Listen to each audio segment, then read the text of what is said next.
Good evening. I'd like to call to order the City Council meeting for the City of Wheat Ridge, Colorado for March 25th, 2024.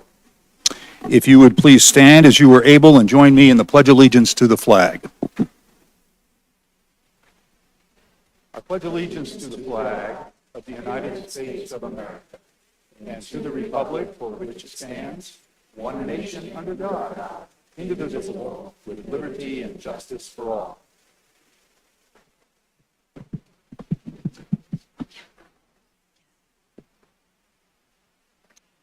Thank you. Would the clerk please call the roll of the members? Jenny Snell, Scott Ohm, Here. Rachel Holteen, Present. Janice Hoppy, Present. Amanda Weaver, Here. Corey Stites, Here. Dan Larson, Present. Leah Dozeman. Here. You have a quorum. Thank you, and thank you all. We have everybody here tonight, so good to see everyone. Councilors, in your package, you have the following minutes or notes.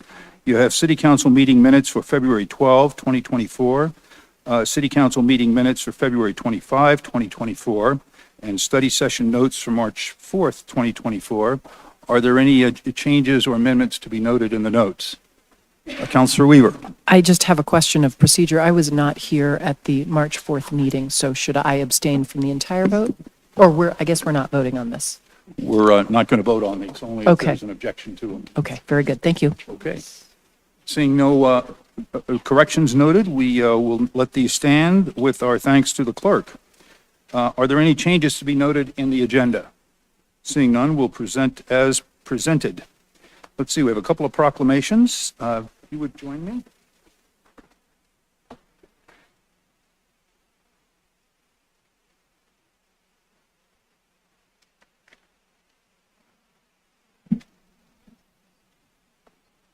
Yes. And I would like to invite Candace Coolidge to join us at the podium.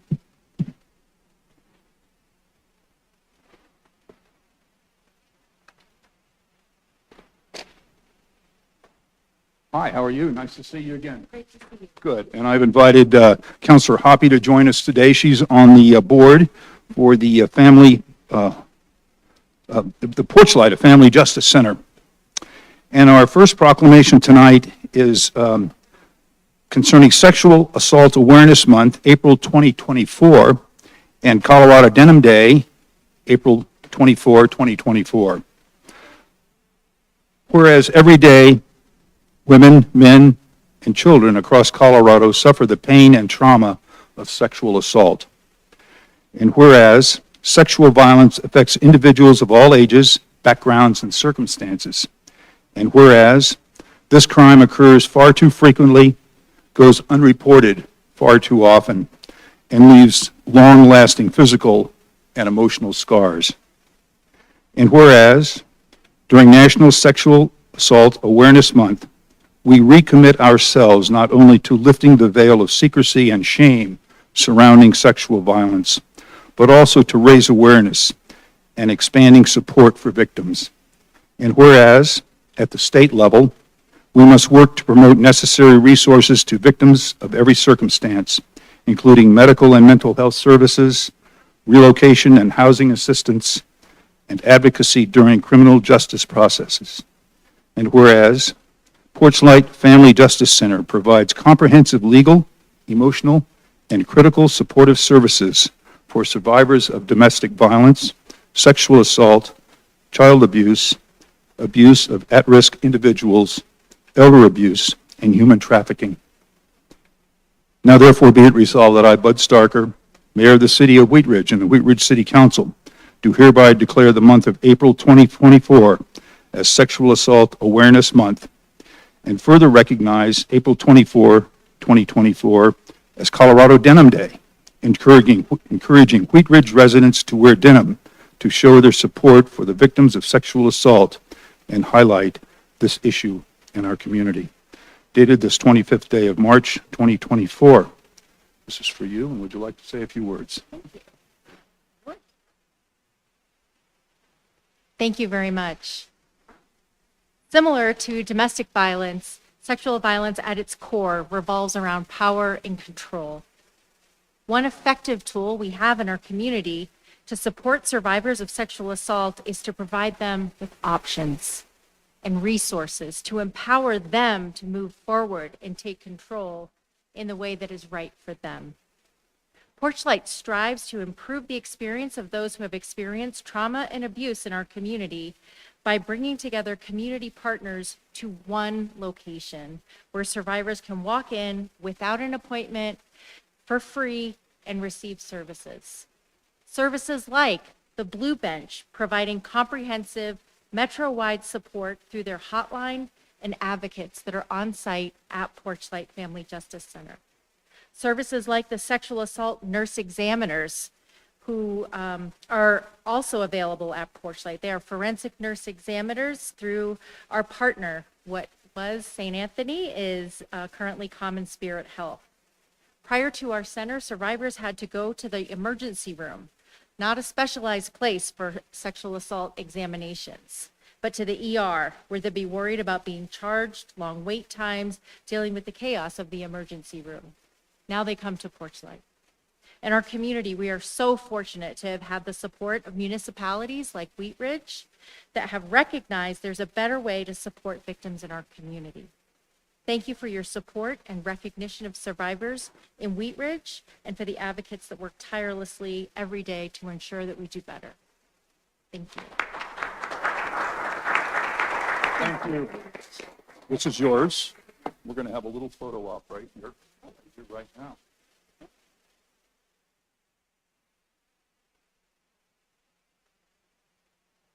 Thank you. Thank you for the great work that you do. Thank you so much.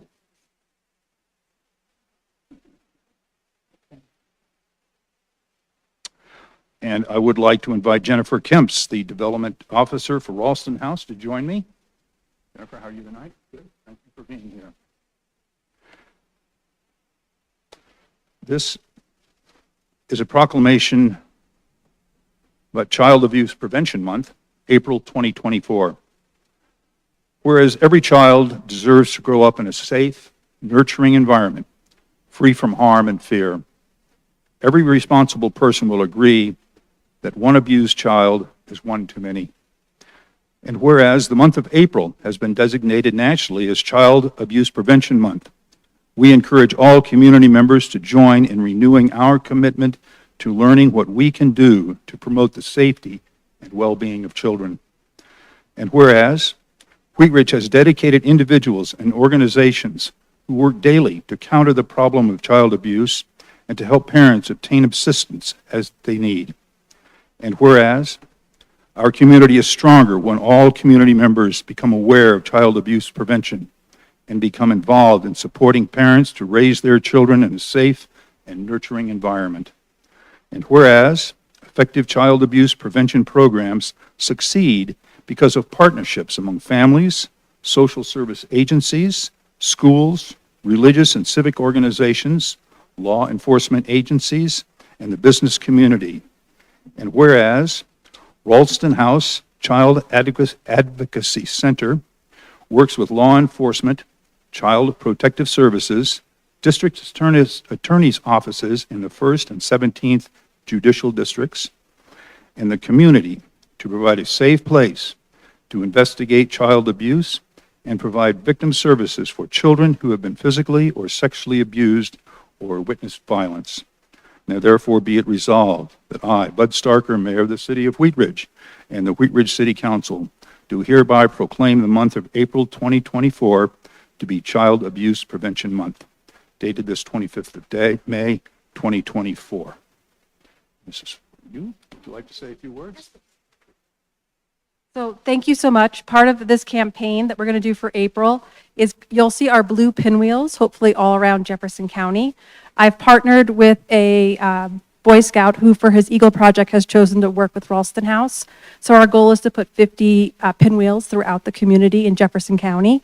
We're partnering with libraries, rec centers. So if you know of any location here in Wheat Ridge that might be a great place to display a pinwheel garden, please let me know. We are putting one here at City Hall as part of the police department, and the detectives there have partnered with us to make that program well known. Thank you.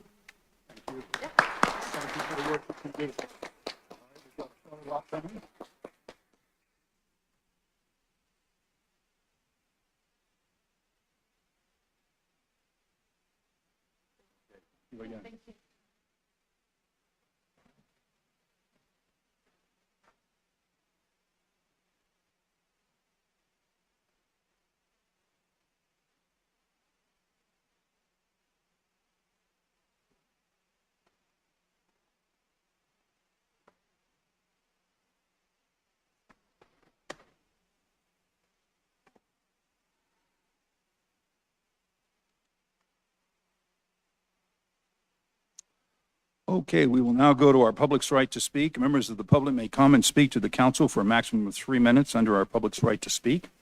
I have two individuals signed up here in the council to speak tonight. When I call your name, if you'd please come to the podium and give us your first name and your last name, and then you'll have 3 minutes to address the council. And our first speaker is Mr. Scott Peak.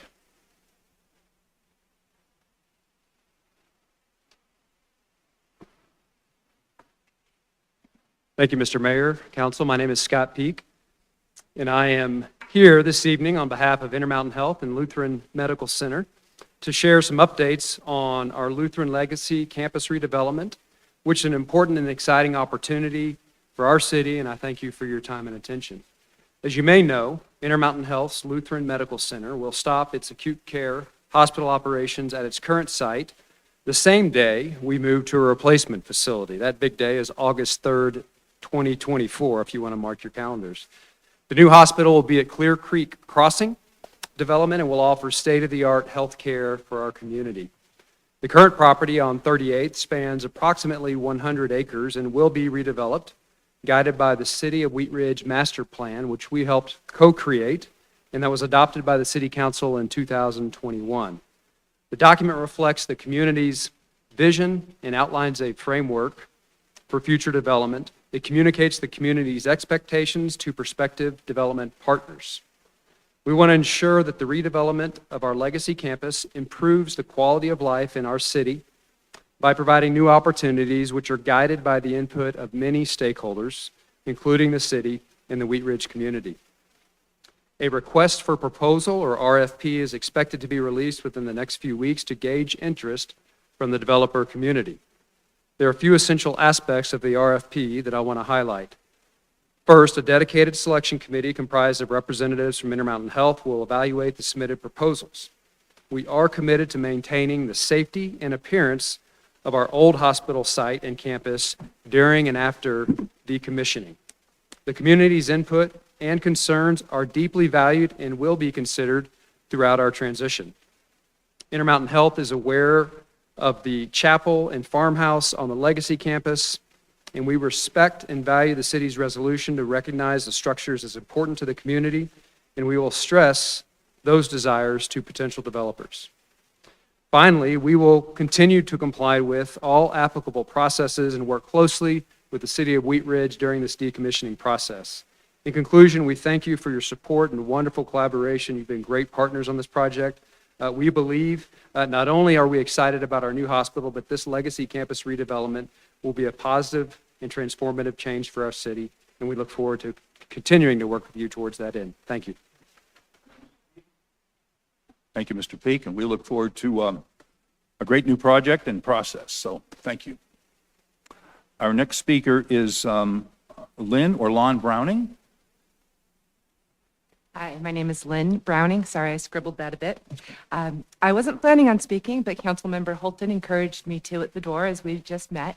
I am a new resident here, just moved in at the end of January, and I've always been involved in community development and local government. And so I wanted to come and see how things are going on here in Wheat Ridge. So that's really just it. I'm here to learn and observe. I do want to say thank you for your proclamations tonight. As a survivor of childhood sexual abuse personally, your actions demonstrate compassion and concern. I look forward to getting to know you all more. Thank you. Thank you very much, and thank you for joining us tonight. That's all the speakers I have signed up to speak, so we will close our public's right to speak and move to agenda item number 1. This is our consent agenda. Councilor Snell, would you please introduce this item? Thank you, Mr. Mayor. I would be happy to. This is item number 1A, resolution number 12-2024, a resolution amending the fiscal year 2024 budget to reflect the approval of a supplemental budget appropriation in the amount of $75,000 for improvements to council chambers. Would you like me to read the issue? If you would read the issue statement. Sorry about that. The city receives approximately $27,000 per year from the Public Educational and Governmental Access Channel fee assessed by the local cable franchising authority, Comcast, for costs associated with the channel. Staff recommends some improvements and upgrades to equipment in council chambers so that public meetings can be more effectively managed, presented, and televised. This request appropriates funds restricted for those purposes to make the improvements.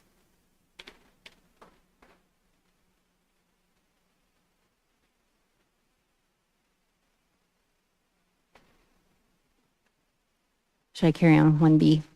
1B. Thank you. This is item number 1B, motion to approve the contract with Govos for the tax and licensing revenue system in the amount of $95,000 and $95,626. In 2021, City Council determined a priority of the city must be to streamline permitting and licensing to assist the business community in working with Wheat Ridge and provide greater customer service. Following a 2-year evaluation period of systems and existing business processes, the city has selected 5 systems to drive efficiency and modernize business practices. The first system to be purchased and implemented is Govos. I'm sure I'll get that right later, which will facilitate tax and business licensing, filling, and collection. And we also have item 1C. This is resolution number 13-2024, a resolution amending the fiscal year 2024 budget to reflect the approval of a supplemental budget appropriation in the amount of $233,025 for the purposes of accepting an urban forestry grant and authorizing the mayor to execute an agreement with the Urban Sustainability Directors Network in the amount of $669,073 for expanding the urban tree canopy in Wheat Ridge. The city of Wheat Ridge was awarded $669,073 in funding from the USDA Urban and Community Forestry Grant Program to plant approximately 1,180 trees in Wheat Ridge parks, open spaces, and rights-of-way, and as part of several capital improvement projects across the city. To receive and appropriate the funding, the city must accept the grant award by directing the mayor to sign the attached grant agreement and approve a supplemental budget appropriation. Thank you. This is our consent agenda. May I have a motion to approve consent agenda items number 1A, 1B, and 1C?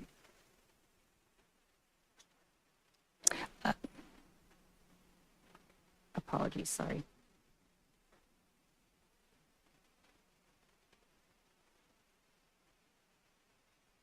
Counselor Snell, you can just simply say, "I so move." I so move. Second. Apologies. Thank you. We have a motion and a second. Would the clerk please poll the council?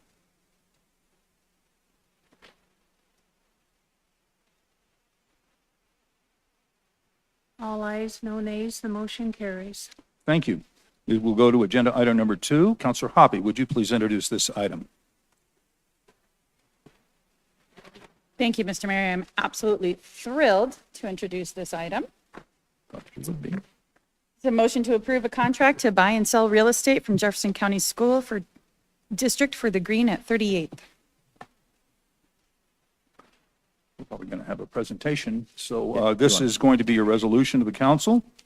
Wants me to read that. Oh.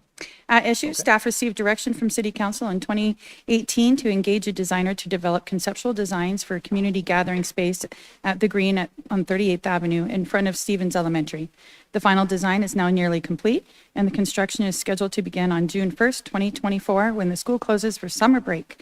Staff signed a non-binding letter of intent with the Jefferson County School District, which set forth the terms under which the district would convey the property necessary for the Green to the city in exchange for the city constructing a new parking lot for Stevens Elementary. The terms of the letter of intent have been incorporated into a contract to buy and sell real estate. Thank you. So this will be a motion of the council. It is not quasi-judicial.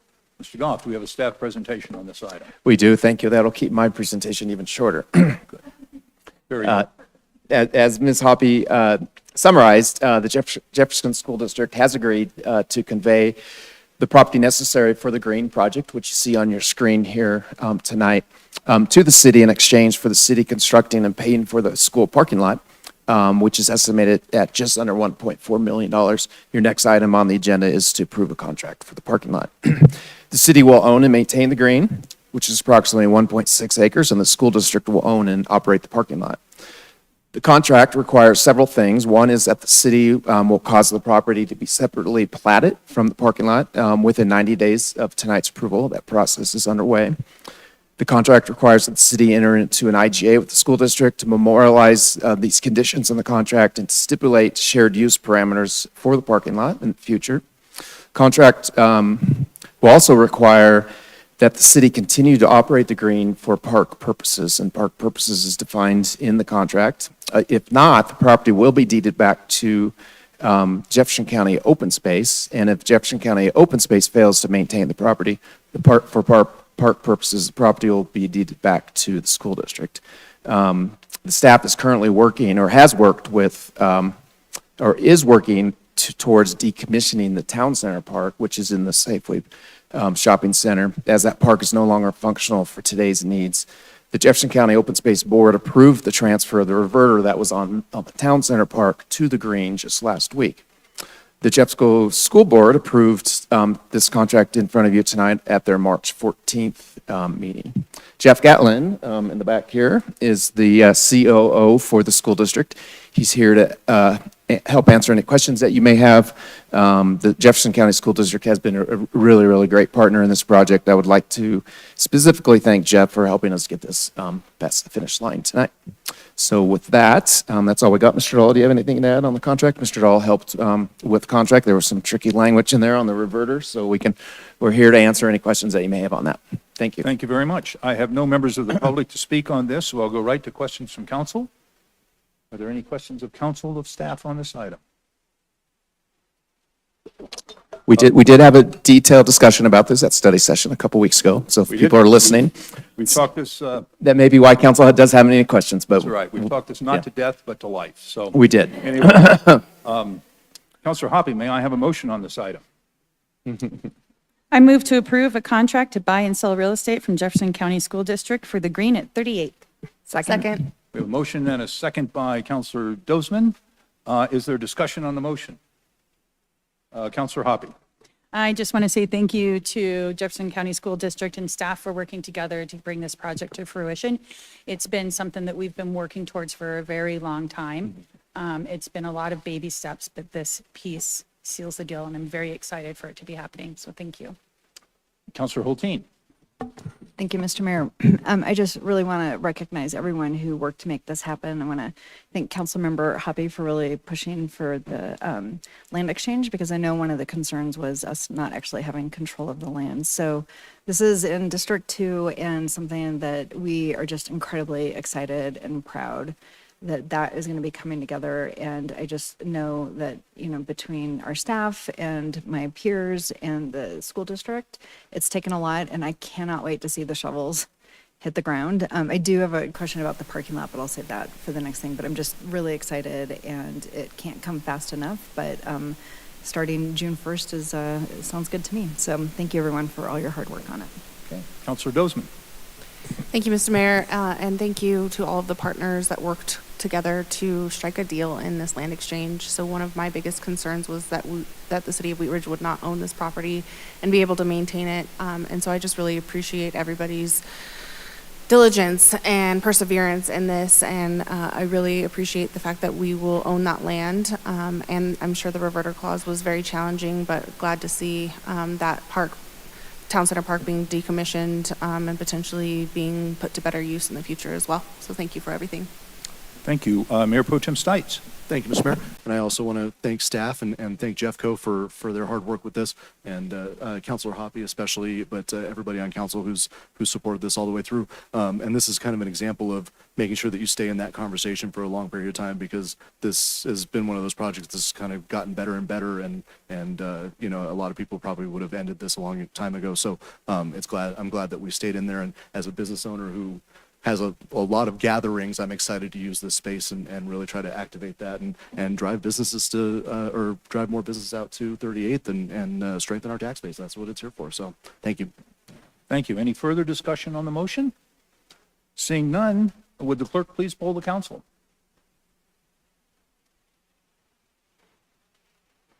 All ayes, no nays, the motion carries. Thank you very much. With that, we will turn to agenda item number 3. Counselor Ohm, would you please introduce this item? Thank you, Mayor.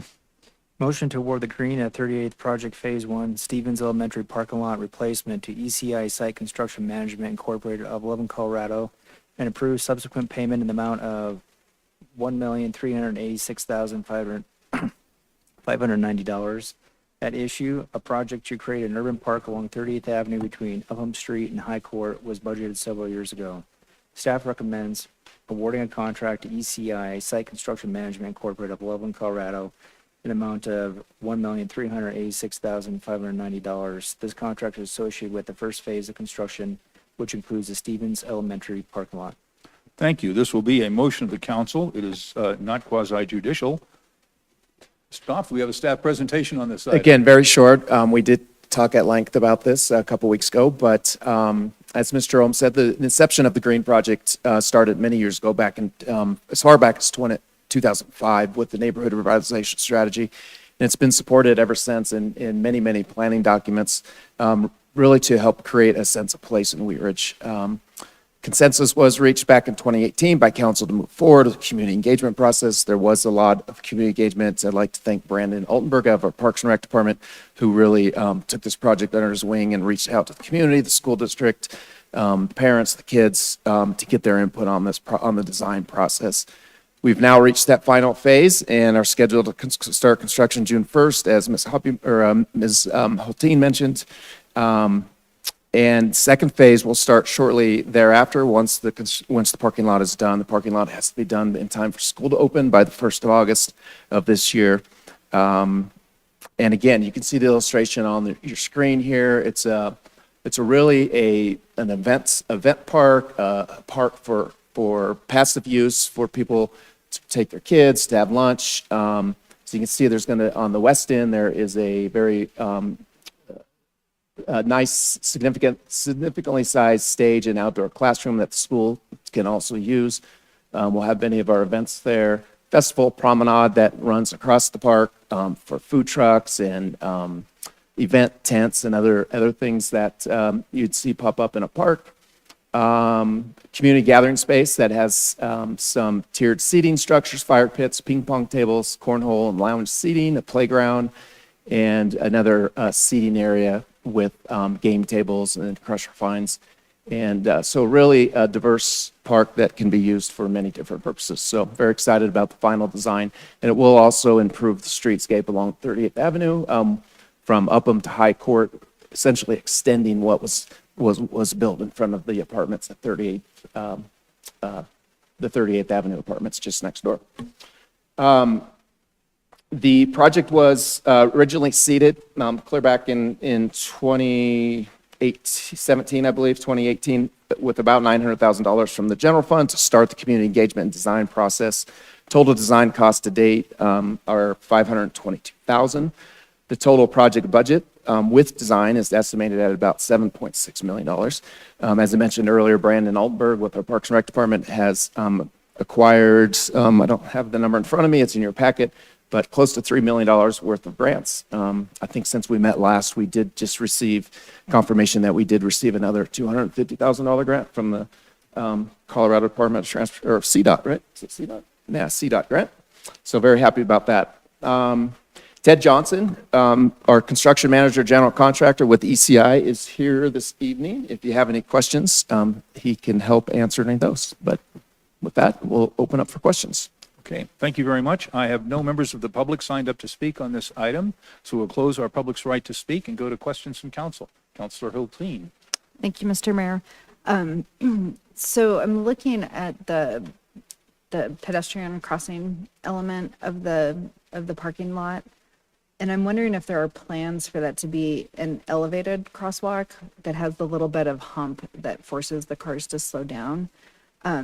There are increasing, just really horrible stories of kids getting run over in parking lots because they're just smaller than the big trucks.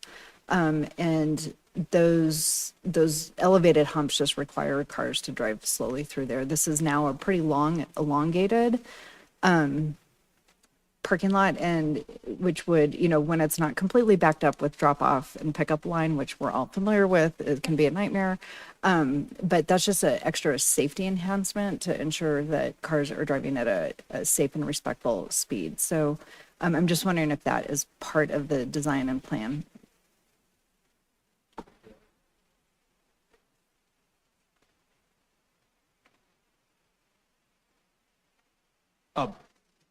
Yeah, thank you, council. Again, Ted Johnson with ECI. Specifically related to that, I do know, as far as visualization of effects, we do have colored concrete. I'll need to double check with our design team on that. But typically, there will have to be basically a visual delineation, and we do have concrete. I know some buff colored concrete in a few different areas. Again, I'll have to double check with the design team on that.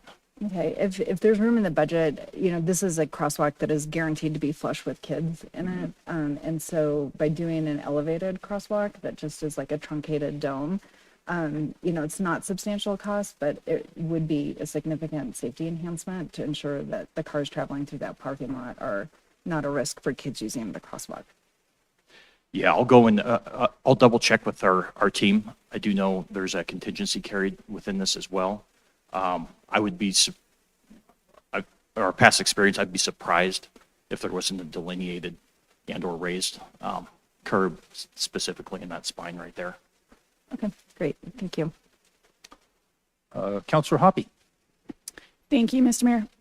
It's actually not about the parking lot, but it just kind of dawned on me, like the community gathering space, would that be something that our community would be able to like rent, kind of like how they can rent our pavilions in our other parks or reserved? We have discussed that. We don't have any final determination on that yet. Yeah, so we'll have to look at how everything falls together, but yes, certainly a consideration. Thanks. Great, thanks. Additional questions for staff on this item before we go to a motion? Seeing none, Counselor O, may I have a motion on agenda item number 3? Thank you, Mayor. I move to award the Green at 38th Avenue Phase 1 project to ECI Site Construction Management Incorporated and approve subsequent payment in the amount of $1,386,590. Second. We have a motion and a second by Counselor Hulteen. Is there a discussion on the motion? Counselor, Mayor Pro Tem Stites. Thank you, Mr. Mayor. And again, I just want to thank staff and everybody who worked on this project. Again, kind of at the 11th hour, I got, and I guess everybody else got calls and emails from parents and community members and people who were involved at Stevens, really worried about the design of the parking lot and how it was laid out and the traffic flow. And I was envisioning this would be kind of a troublesome problem for us, but the staff jumped in and redesigned it and worked with the school district, so with no problem. So really appreciate the staff and the school district for working and listening to the community, listening to what the parents and the administration over at Stevens was looking for. So thank you again. This is a great project. Thank you, Counselor Ohm. I'd like to just echo Mayor Pro Tem Stites' comments and thank you, staff. Counselor Hulteen. Thank you. So this is a mixed bag of a comment. I do really appreciate that the city staff and the district were really responsive when we heard from community members associated with the school who really wanted to see that additional access point on High Court. I actually have some concerns about it. I've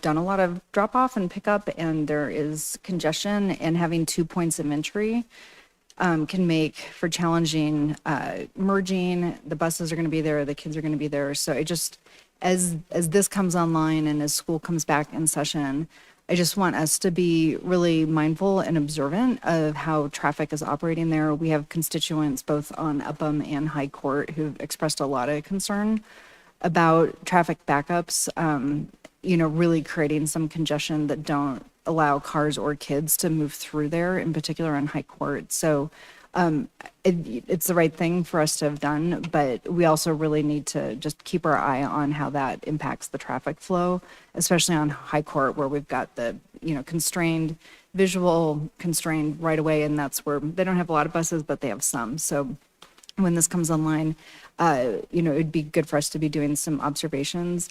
And then as we continue to build out the green, just really looking at how are people moving through 38th Avenue, High Court, and Upham, and, what kind of safety enhancements do we have to do to make sure that people are moving safely through there? Because a lot of them are little people.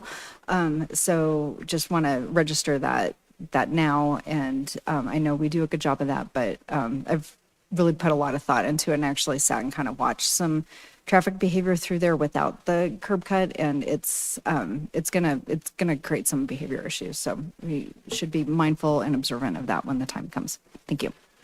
Thank you, Councilor Snell. Thank you, Mr. Mayor. Just echoing my colleagues, thanks to the staff for all the hard work and listening to feedback. I also want to recognize the several community members that did reach out, as Mayor Pro Tem Stites mentioned, about the traffic patterns. And yes, that I agree will be a concern, but also I received some requests to preserve as many trees as possible, being a tree city. I am grateful, very grateful also for the consideration that was given to that and the thoughtfulness around that. So again, kudos. This is going to be a wonderful thing for our community. So thank you. Thank you. Councilor Weaver. I simply wanted to echo that sentiment as well and thank everyone for their work on this. But if we can preserve as many of those mature trees that we have growing there, it would be really lovely, since they are interesting in shape and size. Thank you. Okay, I see no more discussion on the motion, so would the clerk please poll the council? All ayes, no nays, motion carries. Thank you. That will bring us to agenda item number 4. Councilor Weaver, would you please introduce this item? Thank you, Mr. Mayor. This is a motion to award a contract and approve subsequent payments to Barry, Dunn, McNeil, and Parker, LLC, in the amount not to exceed $249,999 for professional services for the Parks and Recreation Master Plan update. Why don't you go ahead and read the Okay. issue statement? At issue, the city has determined that it is time to update the Park and Recreation Master Plan. This decision is supported by the CRPA, the Commission for the Accreditation of Park and Recreation Agencies, recommendation for updating the document every 10 years. Funds were previously budgeted for this update, and the city is seeking consultant services to complete this plan update for a total cost not to exceed $249,999. On March 14th, 2024, the firm Barry Dunn was selected by the city's established procurement process to perform the required professional services for completion of the Parks and Recreation Master Plan update. Thank you. This will be a motion of the council. It is not quasi-judicial. Mr. Goff, do we have a staff presentation on this item? A brief one from Karen O'Donnell, our Parks and Rec Director. Okay. Director O'Donnell. Good evening, Mayor and members of council. I just wanted to mention that we did have the competitive procurement process, as mentioned in the council action form. We had 3 wonderful firms apply, so it was a difficult process, but ultimately we went with the team that scored the highest both in their written proposal and their interview. And what I wanted to mention, that one of the things that really stood out is their creative approach to community engagement. So we're really excited about reaching all of our community members, from young to old and everyone in between, those who are not currently being served by our Parks and Recreation services and those who are. So really looking forward to that kicking off next month. And we're really excited to have such a great firm on board. So just wanted to share that. Thanks. Thank you very much. I have no members of the public signed up to speak on this, so we will conclude that portion and go to questions from council. Councilor Dozeman. Thank you, Mr. Mayor. Could staff just speak to how the Parks and Rec master plan and then also the economic development plan kind of play into comprehensive plan and how those pieces all kind of move together? Sure. I'm not sure that I recall the timeline, but I know Lauren's team really was very thoughtful about that, as the city plan was the first one to come on board and brought all of us together that are working on different plans like the Parks and Recreation Master Plan, the Stormwater Plan, the Economic Development Plan. There's so many plans happening at the same time to really determine how we could tackle these things together as a team to most effectively engage our community, both online and in our public meetings, and kind of looking at those dates and how we can tag team and approach the community together. So we're really looking at it collectively, but ultimately there's different goals and outcomes to each plan that we're seeking to achieve. So for Parks and Recreation Master Plan, it's really like the legacy. What does the next 10 years look like for our community? And what are those priorities? Yeah, and this is really just to add to that real quickly. Karen did a great job explaining that, but this is kind of phase 2 of our Let's Talk program. It's let's talk stormwater, let's talk trash, let's talk parks, let's talk sustainability. So it's a continuation of that engagement process that we had. Thank you. Additional questions from staff, for staff? Seeing none, Councilor Weaver, may I have a motion on this item? You may, Mr. Mayor. Thank you. I move to award a contract and approve subsequent payment to Barry Dunn, McNeil, and Parker LLC in the amount not to exceed $200,049,999 for professional services for the Parks and Recreation Master Plan update. Second. We have a motion and a second by Councilor Ohm. Is there discussion on the motion? Seeing none, will the clerk please poll the council? All ayes, no nays, the motion carries. Thank you very much. With that, we will go to agenda item number 5. Mayor Pro Tem Stites, would you please introduce this item? Thank you, Mr. Mayor. Motion to award the Stormwater Master Plan project to Respic Company LLC of Denver, Colorado, and approve subsequent payments in the amount of $189,755 with a contingency amount of $10,245 for a total not to exceed amount of $200,000. At issue, the city experienced a series of stormwater, sewer, pipe failures in 2023. It was determined that an increased level of investment in maintenance, repairs, and upgrades to the system is necessary to provide adequate protection to life, safety, and property. A previous stormwater master plan was created in 1979. Let me say that again, 1979. Sorry. Since that time, minimal planning and analysis has been completed. Therefore, a comprehensive evaluation is required. The plan will provide an assessment of current system development of immediate and future needs, along with recommendation for improvements, a capital plan, and an implementation schedule. This effort will also include an evaluation of the stormwater utility fee for the community. Optional pricing is being sought for review and recommendations for the city's current development standards related to the drainage and runoff. Thank you. This will be a motion of the council. It is not quasi-judicial.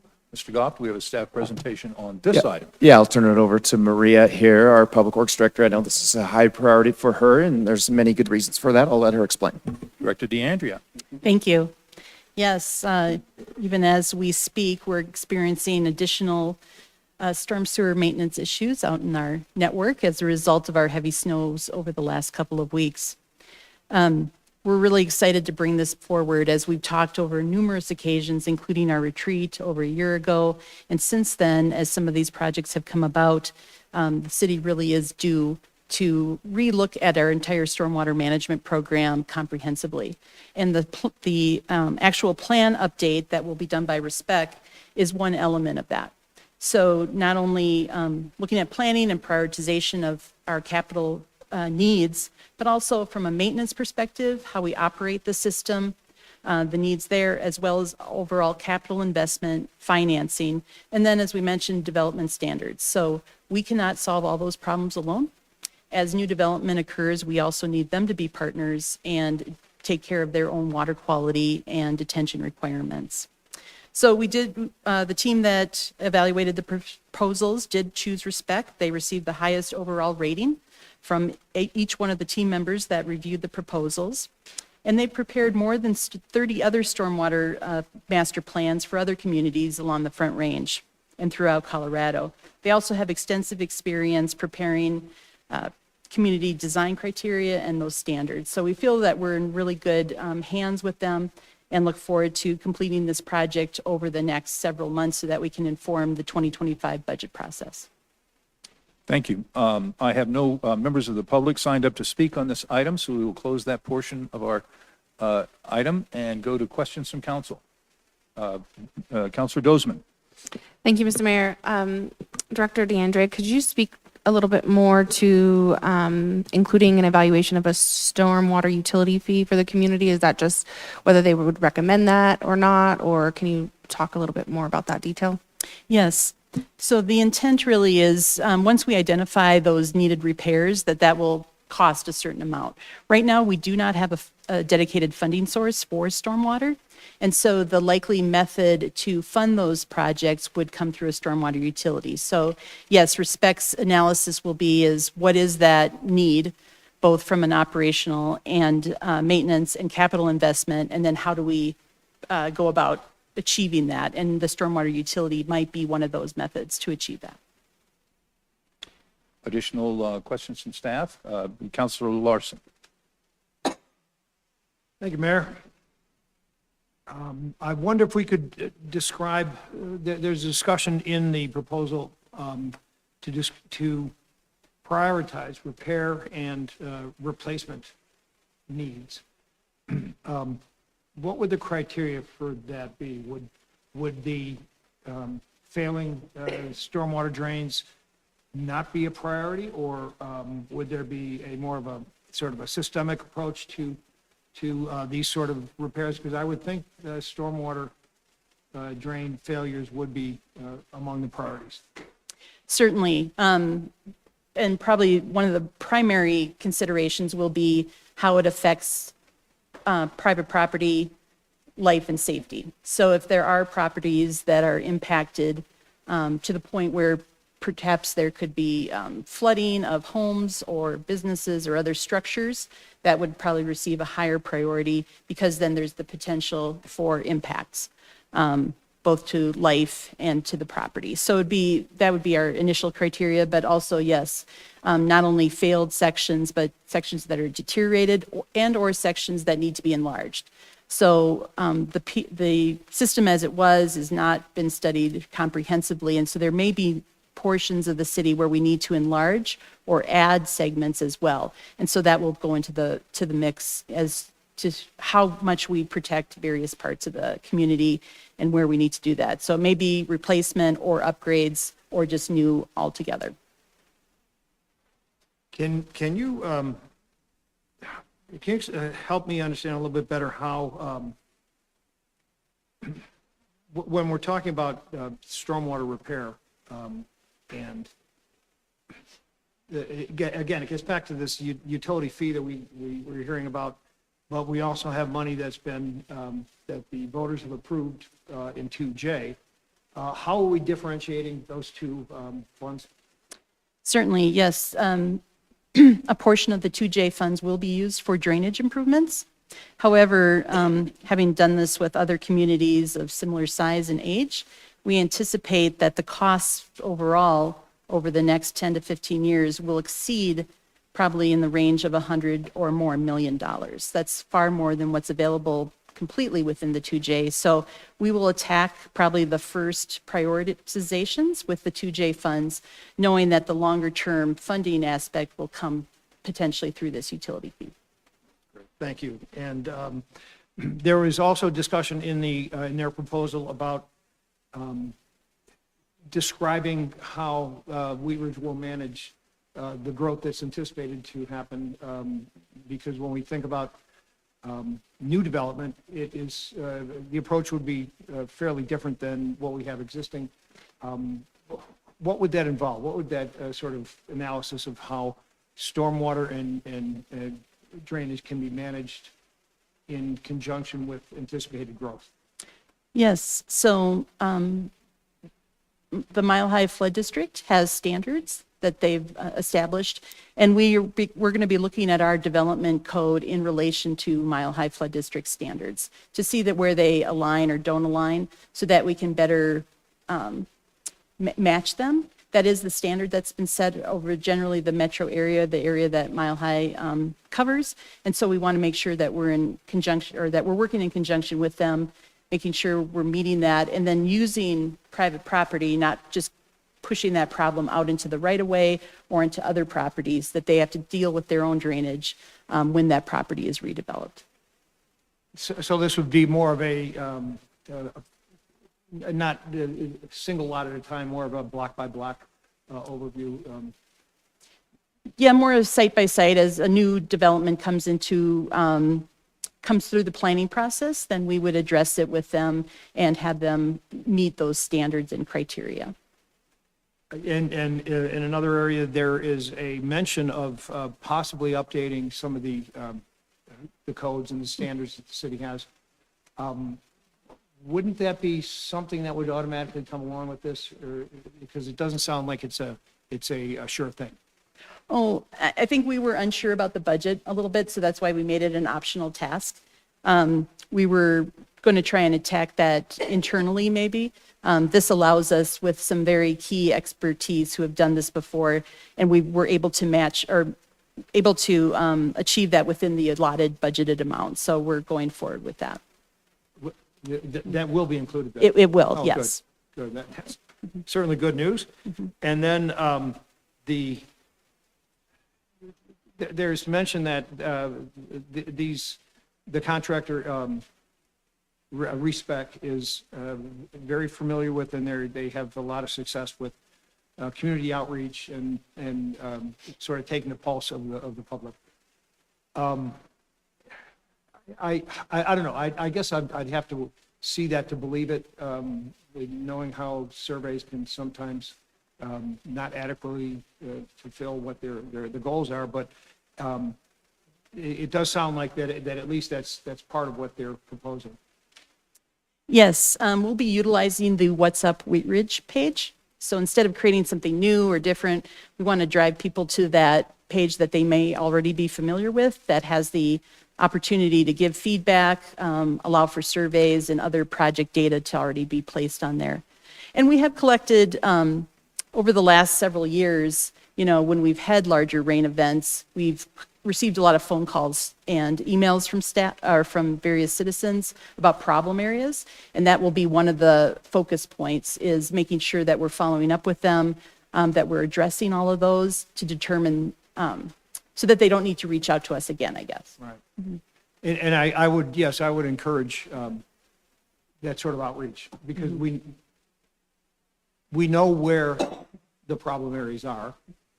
So I would think that if there was some way to, I'm not saying knock on doors, but at least contact a representative sample of people in that neighborhood that have had experience with stormwater issues. Yes. And get that sort of real life experience. Yeah. That's all the questions I have, Mayor. Thank you.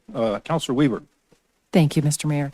I just want to go back a little bit and just make sure, because I have one of these properties, and there are many in Wheat Ridge that have no stormwater drainage.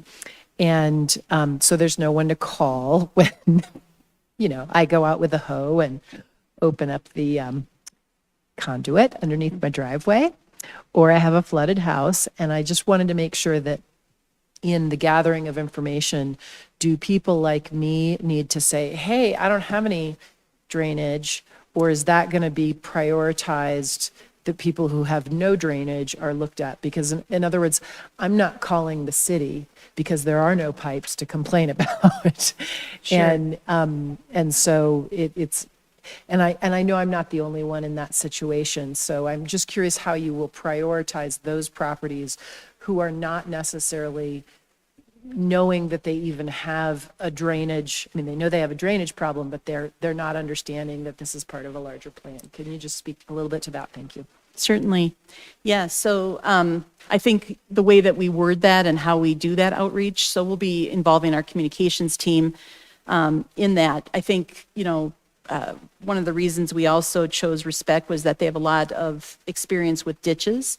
So that can pose its own unique challenges, as we talked about in that utility presentation we did several months ago. So I think anytime, that there is flooding of property, we want to make sure that it's not really, doesn't need to be tied to storm sewer. That may just indicate the need for storm sewer. So it's really about, is it impacting your property? Is it impacting you in some way that we want to hear from you? And then we will figure out through engineering methods to determine what's the right solution to solve that and how we go about prioritizing those repairs. Again, whether we need more pipe, new pipe, larger pipes, or some other method to address that. I just want to follow up with one quick question. So will those people have to reach out, or will you actually go through the GIS and look at who doesn't have stormwater? Thank you. Yes, they have, they can do and one of the aspects is this hydraulic and hydrologic mapping that they'll do. It's pretty high level, but we can use data through, again, the Mile High Flood District to look at that from a pretty high level to identify where there's the potential for flooding. Now, that's not down necessarily to each individual property, but general areas where we can start to say, hey, there's something going on here, because they have elevation data and they have rainfall data, and they've already done some of that work. So they'll be looking at that more specifically, yes. Thank you. Additional questions from staff or council of staff? Seeing none, Mayor Pro Tem Stites, may I have a motion on this item? Thank you, Mr. Mayor. I move to award the Stormwater Master Plan project to Respect Company LLC and approve subsequent payments in the amount of $189,755 with a contingency amount of $10,245 for a total not to exceed amount of $200,000. Second. We have a motion and a second by Counselor Hoppy. Is there discussion on the motion? Counselor Larson, thank you. Thank you, Mayor. And if calling something overdue, I guess would be an understatement here. I'm so glad that this thing is getting off the ground. I know that when I was out before the election and knocking on doors and talking to some of my neighbors, and you could see in their eyes the concern they had of they've seen it happen. They've seen it happen over and over again, and they really want the city of Wheat Ridge to do something about this. And it sounds like we are moving in the right direction. Mayor Pro Tem Stites. Thank you, Mr. Mayor. I want to kind of echo what Councilor Larson just said. I believe that the last time that this plan was updated, my grandfather was the mayor. So that was a long time ago. And I wasn't born yet, by the way. So that's a long time. And last year, I think we saw directly in District 3, District 4, and District 1, just off the top of my head, what this has kind of led to. So this is something that we really need to tackle and get working on. So thank you for staff for bringing it forward, and I hope we get this done quickly. Thank you. Seeing no more discussion, will the clerk please poll the council?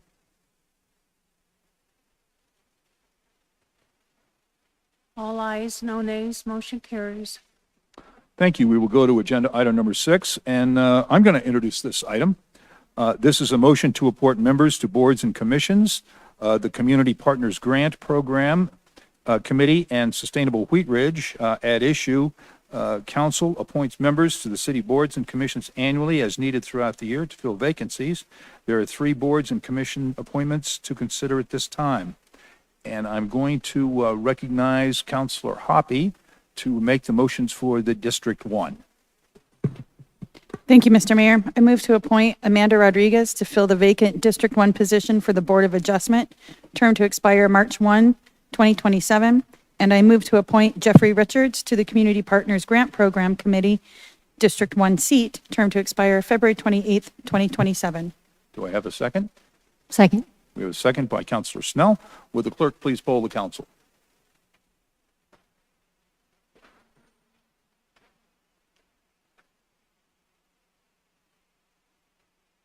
I'm sorry. All ayes, no nays, motion carries.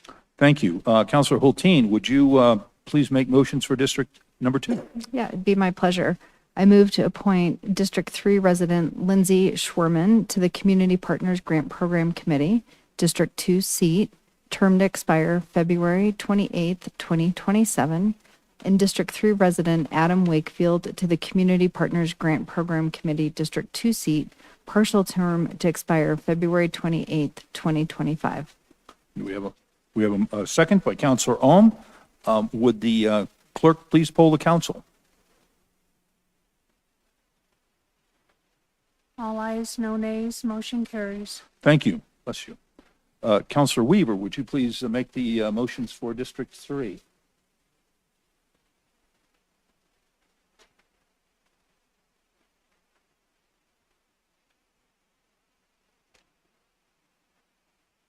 I move to appoint Ryan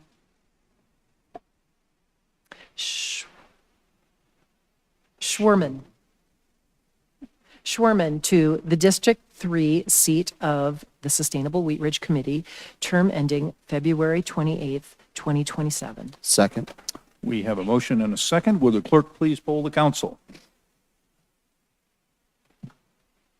All ayes, no nays, motion carries. Thank you. Counselor Dozeman, would you please introduce the motion for District 4? Yes, thank you, Mr. Mayor. I move to reappoint District 1 resident Brendan Kelly to the District 4 seat of the Cultural Commission, term to expire March 1st, 2027. And I move to appoint District 3 resident Rio O'Neill to the District 4 seat of the Community Partners Grant Program, term to expire February 28th, 2027. Second? We have a motion and a second. Would the clerk please poll the council? All ayes, no nays, motion carries. Thank you. And Counselor Ohm, would you please make the motions for Sustainable Wheat Ridge? Thank you, Mayor. Move to ratify the staff nominated appointments of the Sustainable Wheat Ridge Committee as follows. Reappointment of Betsy Kopic of District 3 for an at-large position, term ending February 28, 2027. Appointment of Mike Stewart of District 2 for an at-large position, term ending February 28, 2027. Appointment of Connor Denton, non-resident representative for an at-large position, term ending February 28, 2027. Appointment of Amanda Birch of a District 2 for an at-large position, term ending February 28, 2027. Appointment of Sarah Punacino of District 2 for an at-large position, term ending February 28, 2026. Second. We have a motion and a second by Counselor Hulteen. Would the clerk please poll the council?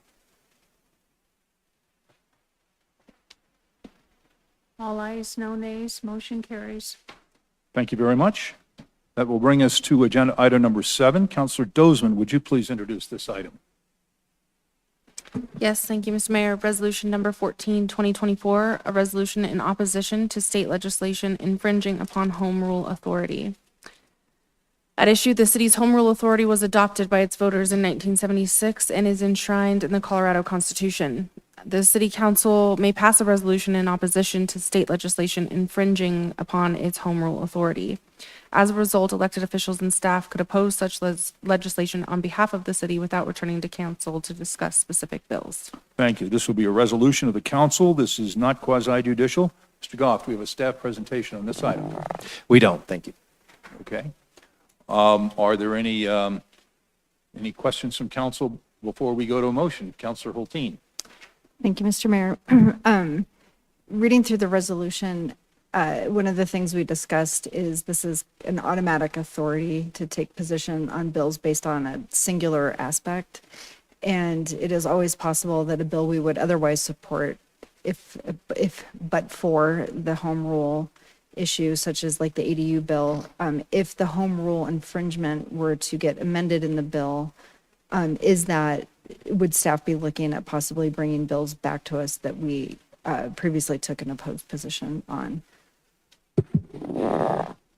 Yeah, I don't see this resolution as given direct authority to oppose or deny any bill. I think there's nuance. Every bills are nuanced a bit, and I think if we're not 100% comfortable making a position, we're going to come back to council. And if bills get amended all the time, as you mentioned, so I think it's going to be a bill-by-bill case and to determine if we need to come back or not. Okay, thank you. Any other questions before I go to a motion? Seeing none, Counselor Dozeman, may I have a motion on this item? I move to approve resolution number 14, 2024, a resolution in opposition to state legislation infringing upon home rule authority. We have a motion and a second by Mayor Pro Tem Stites. Is there discussion on the motion? Seeing none, will the clerk please poll the council?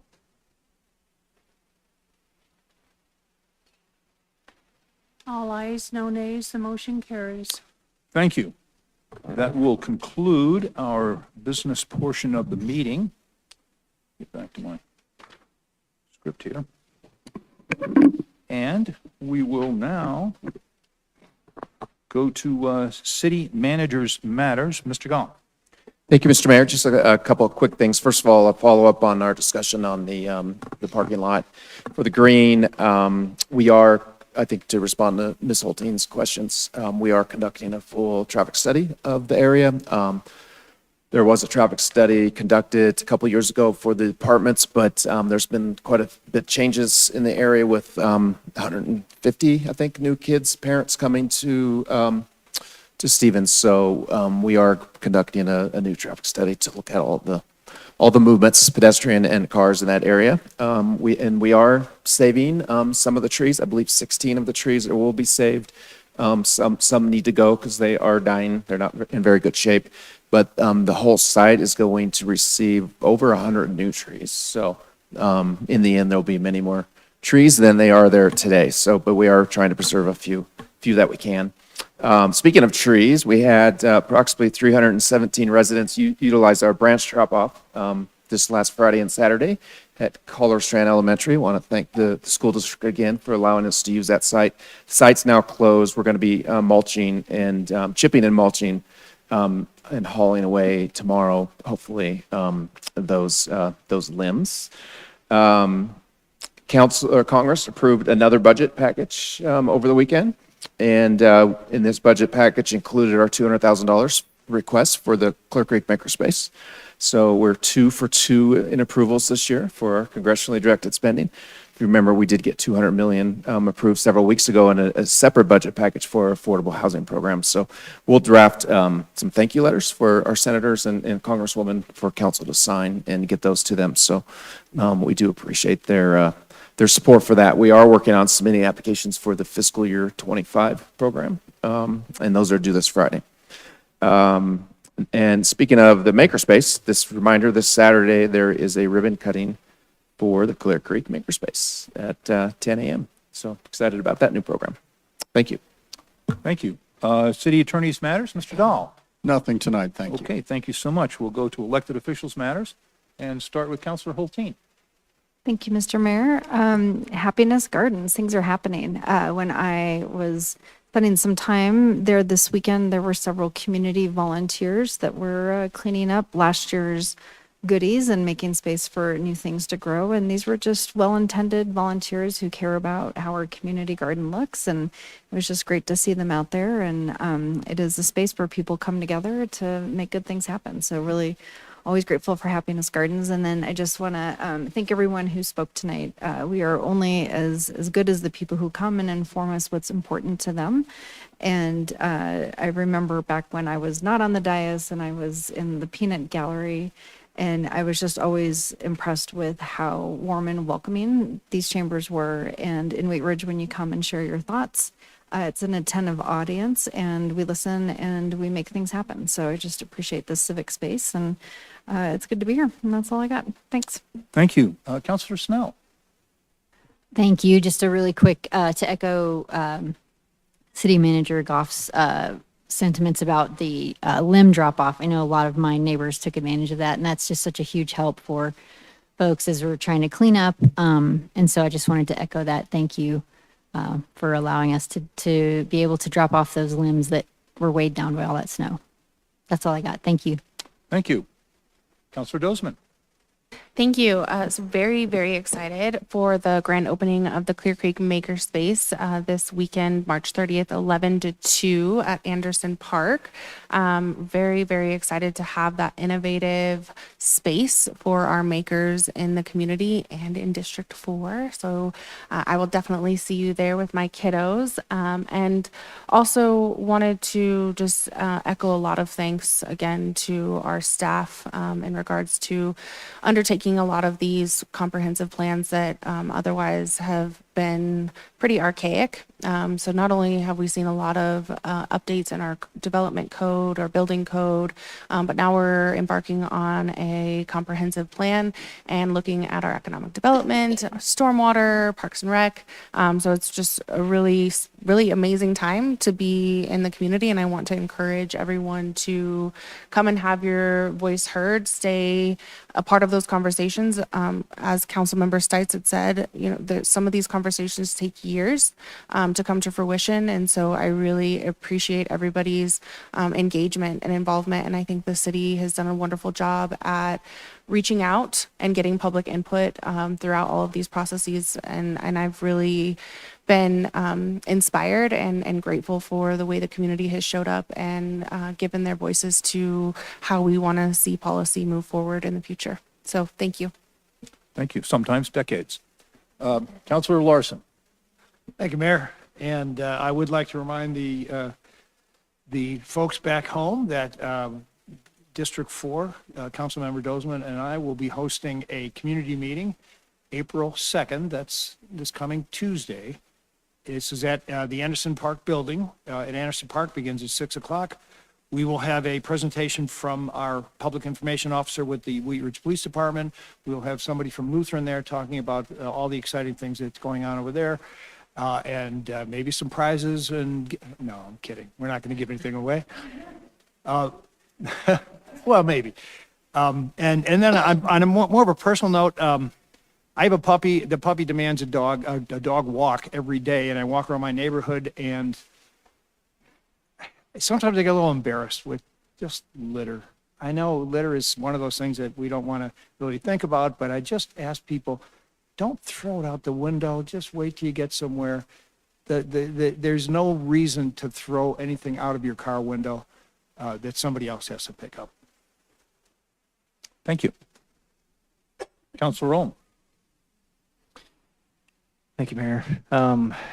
Two things. One, I think, thank you everybody for your patience on 38th and Wadsworth. And I'm grateful to staff for having that pedestrian access, and Councilmember Hulteen for bringing that up. I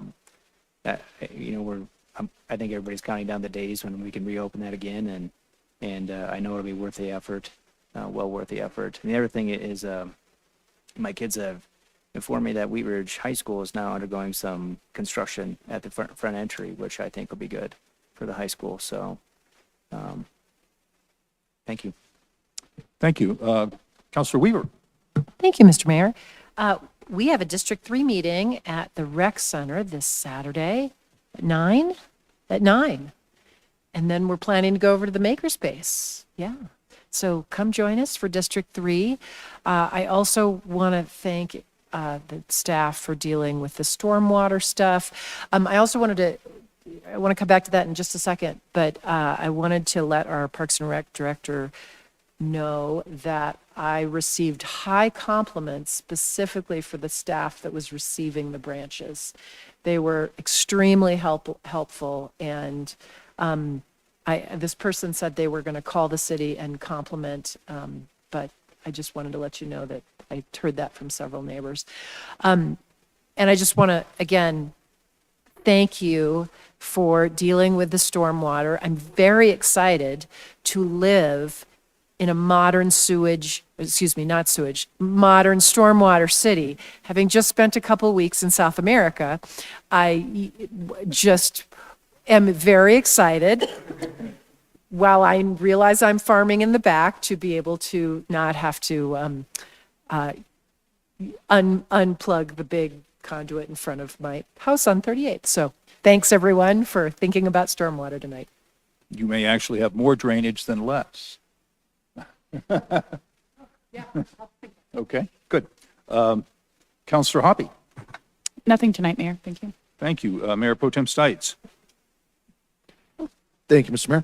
Again, I want to thank the staff for the limb drop-off. I live right by College Strand. It was kind of fun to watch that pile grow and grow and grow. I think it looks like a heck of a bonfire or something. Would be kind of fun out there. We can roast marshmallows. Oh, wait, sorry, that's already happened. Yeah. Oh, I'm going back over. But it was fun to watch all weekend. And then, as Counselor Weaver said, the District 3 meeting is Saturday, 9 a.m. at the Rec Center. Lutheran's going to be there presenting. We'll have Wheat Ridge PD stopping by. Counselor Weaver and I are going to talk all about everything going on in the city. And then I just also wanted to mention, there's a really cool movie on Netflix right now called Mile American. People who went to Texas love it because it's a great story about a Texas kid, but it's really a story about a kid from Wheat Ridge, and there's some great scenes from Wheat Ridge. But Freddie Steinmark, which is the Freddie Steinmark Award given out every year, was a Wheat Ridge student, and it's a fantastic movie. You will bawl at the end of it, absolutely bawl. But fantastic movie, great scenes from Wheat Ridge in there too, so check it out. Thank you. I'd like to take a moment to recognize a Wheat Ridge business that's been here a long time. Beauty Inc. is a hair salon located at 44th and J, and they're celebrating their 60th anniversary this week. Beauty Inc. moved to Wheat Ridge in 1981 after many years in North Denver. A local resident, Dee Lombardi, was the owner of Beauty Inc. in North Denver and moved it to Wheat Ridge, where she was a resident. She was a shop owner since 1964 and was very successful with having one of the oldest and maybe oldest women-owned businesses in the city for a long time. The city was famous for its warm and friendly culture and really supporting its clients. They had over 40 stylists through the 6 decades, and Dee sadly passed away in 2021, and her children have run the business until now, but now it's time to close the business, and they just wanted to have a really a word of thanks for her and her contributions to our community. So thank you very much to Beauty Inc. and Dee Lombardi.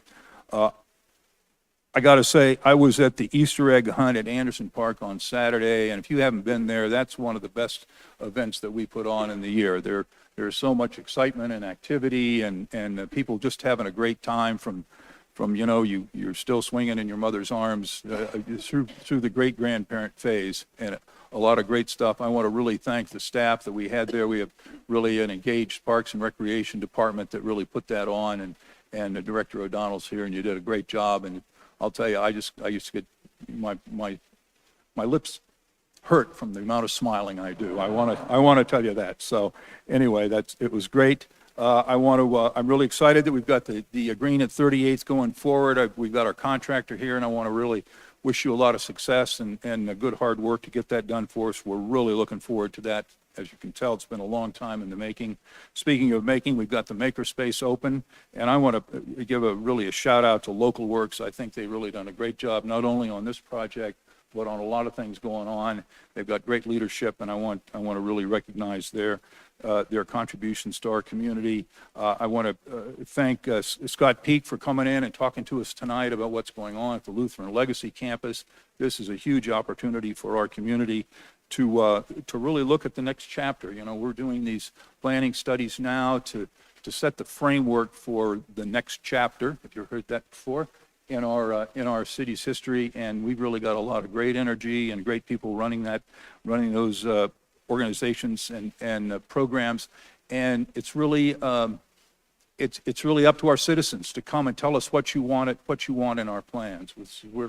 We want to be open and transparent and seeking input, because we make better decisions when we listen to all sides of the opinion. So thanks very much for bringing that forward. We have a special study session that's going to happen upon adjournment of this meeting, and we will be back here next week, I believe, for a study session. So if there's no more business to come before council, we will stand adjourned and just take about 5 minutes break, and then we'll go into our special study session. So thank you all very much.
Okay, I would like to call to order a special study session for the City Council for the City of Wheat Ridge for March 25th, 2024.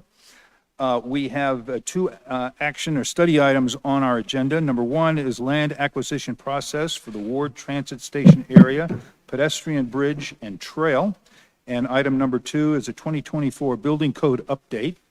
I have no one signed up to speak from the public, so we will move past that on our program and go to Mr. Goff. I'm going to turn it right over to Maria DeAndrea, our Public Works Director. Okay, Director DeAndrea. Yes, thank you. Mayor and City Council, so we're going to just do an informational session for the most part tonight and talk about land acquisition. So this project has been in front of council before, but we do have some new council members over the past few years. This was kind of brought up initially back in 2019, so here we are 5 years later. There was a period where we put it on hold during the COVID period, and now we're reinvigorating it, starting it again, and moving towards construction. So the land acquisition process, we want to familiarize all of council with that, because there may be a time when we need to come back where we have some difficult parcels that we cannot acquire, and we may need to move to more extreme measures when we do that. So tonight, again, is just about kind of giving you an overview of the project and how the land acquisition process will lay out. This slide just shows you a little bit of the project overall. So the green there over the railroad tracks would be the pedestrian bridge that we will build. So that will land on the north side of the tracks near the existing drop-off and RTD transit station. We'll travel to the south. There'll be another landing point on the south side there of 49th Avenue. And then the red depicts the trail that will be built down to the I-70 frontage road, where we'll construct a marked crosswalk with a raised median and the pedestrian beacon flashing lights at that location.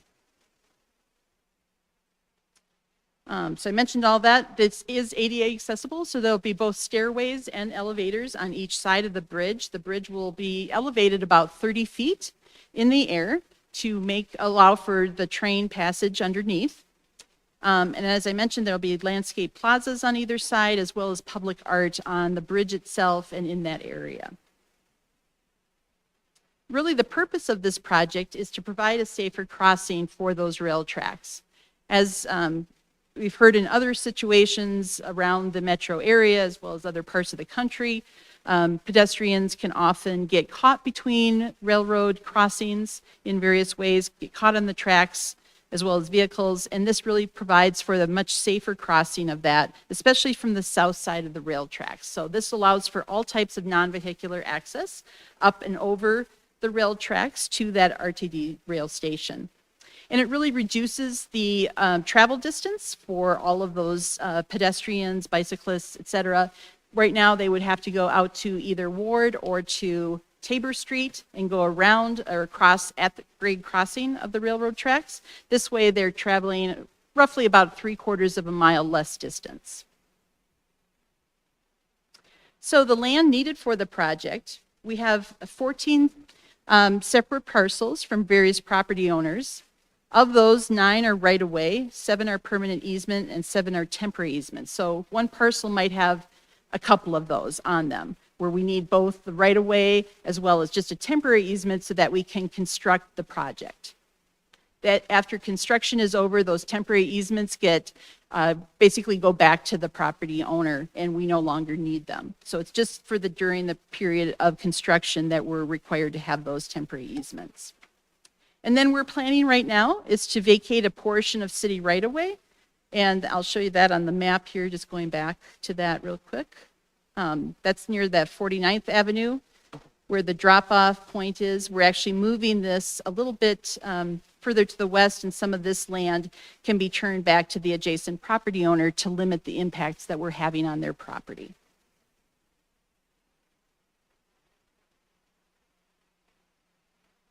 Okay.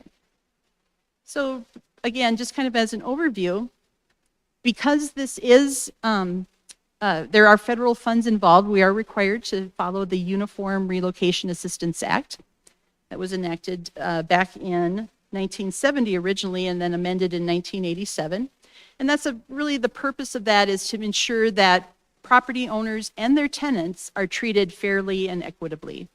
So oftentimes, there's a feeling perhaps that we're coming in and just taking it, with trying to get a deal, if you will. And there are processes that have been set up through the federal government, specifically for transportation projects through the Federal Highway Administration, that we're required to follow to ensure that they're treated fairly. So these are just the rough steps to go through. Back in 2019, staff did go out and meet with all of the property owners and talk about the project, and generally that was very well received. So especially along the trail portion, which is a very steep slope, again on that red line, by perhaps we'll at least ask the question, would they be willing to donate the land to us? What that gives them is reduced property taxes, of course, because they're removing that property from the point that they have to sell it, and as well as maintenance. So there are some benefits to that. However, we are required to let them know that they can be compensated for that. But we'll see. We're going to take that as a first step. Then we go through the process of actually informing them what we feel is the value for their property. So we get any land that's valued over about $25,000, we will go out and hire an appraiser and actually do an appraisal of that property. And then we will send that letter to them, notifying them that we intend to acquire this property. It's now been 5 years since we first made that initial outreach. And we will share in that letter that city appraisal, what we feel is the fair market value, and then start that negotiation process. So we give them, I'll talk about the incentives in just a minute, but we give them that initial offer and say, hey, we'd like to come talk to you, explain the process, and then begin those negotiations to the point where we're trading information, we're updating them, we're answering all of their questions, and then hopefully reaching an area where we can have a final offer and where they would accept that and that we have received the land. If we aren't successful, then we'll talk about the eminent domain process in just a minute. So again, really our overall goal is to make sure that we're entering into good faith negotiations that result in hopefully a consensual agreement, that they feel that they've been treated fairly and that they're being compensated fairly for that property. In our initial negotiations, the real estate specialists meet and talk with the landowners. And again, it's really just talking about, how that offer comes to be, the appraisal process. We also allow them to get get an appraisal of their own that we have to pay for. If they don't feel like ours is fair, they can certainly take advantage of that. We can also offer them, and we're planning to do this, we did this on Wadsworth, is offer an incentive. So we up the price and what we feel is the fair market value, up it a little bit to say, if you sign within 30 days, we'll give you this much more on the property. And what that does, it reduces our costs, it ensures that we're getting that property and they feel like they're getting a little bit better deal out of that. We can also stake the corners of the land that we want to acquire. Sometimes it's very difficult for people, especially if you're not familiar with looking at plans from a plan view, is to say, gosh, how does that relate to my building, my driveway, whatever? And we can actually stake it so we could go out there and look at that with them. Sometimes seeing that physical boundary, it's like, oh, okay, I can still, access my property just fine, or boy, this is much closer than I anticipated it, and people need that physical, view, if you will, as how it's going to affect it. So we can do that. And then again, if they have either a counteroffer or things that we're not aware of that might add to how we're appraising that property or valuing it, then we would take that into account. So either through, they might say, what's an example? If there's potentially some other element that makes that property more valuable, we want to take that into consideration. Again, with that overall goal of being fair and equitable to the property owners. So we go through that. If they choose not to take that initial offer, again, they have the opportunity to get their own appraisal within a certain time frame. Then we continue through those negotiations through what's the final offer. where we inform the landowner that generally about 2 weeks, this isn't set in stone, but we do want to get this process completed by about fall of this year. So we've worked out a schedule that would allow for that.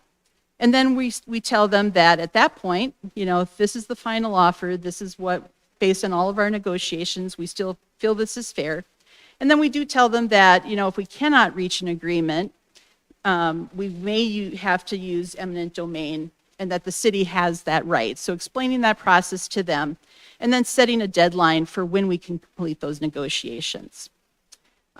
Typically, by the time we reach the process where they've either denied the final offer, we do make one last attempt through our attorneys, through the city attorney's office and/or our land negotiators to say this is our last and final offer, so our best deal that we can give you. The city, if council has acted by that time, we will tell them that we may be using eminent domain. That may be a may or a will at that time, depending on the timing. And then we can also inform the owner of the potential action that they can take. And by that time, they usually have a lawyer themselves. But then, what our next steps are from both perspectives. All right. So I'll stop there and just ask any questions at this point before we get into the eminent domain process. All right. Just a couple more slides here. So eminent domain is really about the judicial process for determining what's the value of that land that we're acquiring. So it's not about deciding whether or not we need to take it or not. That's the presumption there by the presiding body, and the court, is that the public entity, that we've already established that we need the property and that we've minimized the impact to the degree possible. So they give us that right. Then it's really it comes down to a matter of what is the value for that land. So at some point before, probably right before the last and final offer is made, we would come back to City Council with very specific properties, talk about that in the study session, and ask you to authorize a resolution to authorize eminent domain.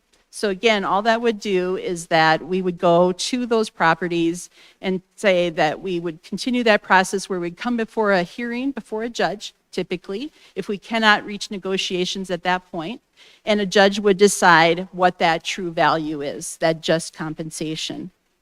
That would be at a regular meeting where we would pass that resolution, which would allow for public input on implementing that. And then we would proceed with the city attorney to begin that eminent domain process just on those parcels where we deemed it necessary. So what happens if it's not authorized? So council could choose not to pass that resolution. And really there's 3 options at that point. So we could pay more, try and continue to negotiate and pay higher and higher at some point until we can get those uncooperative owners to be cooperative.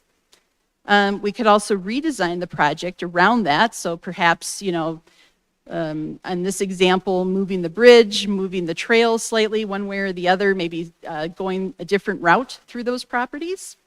Obviously, there's some impacts there. If we were to redesign, that takes oftentimes more engineering work, and then environmental impacts and potentially project delays overall. And then the third option is to abandon the project. So if we felt at that time that there wasn't enough commitment to doing it, that we could then just forestall a part or all of the project and not complete it at this time. Obviously, that would jeopardize our funding through DRCOG, but it is an option. All right, so just before I get to questions and discussion, I'll just mention our timeline for the project. We are completing our roughly 60 to 90% plans right now, with the intent of completing those towards the end of 2024 and starting that process of advertising for bids. Over the spring and summer is when we'll be doing this land acquisition process. So after tonight, we're planning to start that process and make those initial contacts with the property owners to say, hey, we're back again after 5 years and we'd like to acquire some of your land. That will be that initial negotiation, or excuse me, that will be that initial ask to say just how much and would you consider donating it?